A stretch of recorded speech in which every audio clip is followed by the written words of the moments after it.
Hello दोस्तों, नमस्ते, प्रणाम, जय श्री राम जी। आप सबके स्वागत करती हूँ दोस्तों अपना यूट्यूब चैनल में। तो आप सब बने रहिएगा हमारे इस छठी मैया को गीत को सुनने के लिए। शुरू से लेकर अंत तक सुनिएगा मेरे प्यारे भाइयों बहनों, सखियों, सहेलियों, दीदी माताएं। इस गीत को बोलिए छठी मैया की जय। कथी केरा नैया छठिया मैया नैया डूबल हो जास। अरे कथी केरा नैया छठिया मैया नैया डूबल हो जास। अरे कथी दनियाए छठी मैया नैया डूबल हो जास। अरे कथी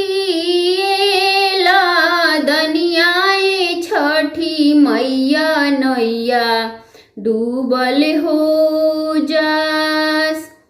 अरे सोने के नैया छठी मैया नैया डूबल हो जास।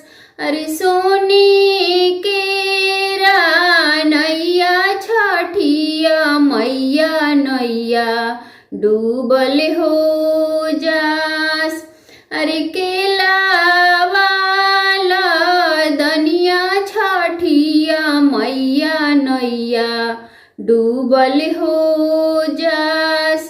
अरे ऊखिया दनिया छठिया मैया नैया डूबल हो जास।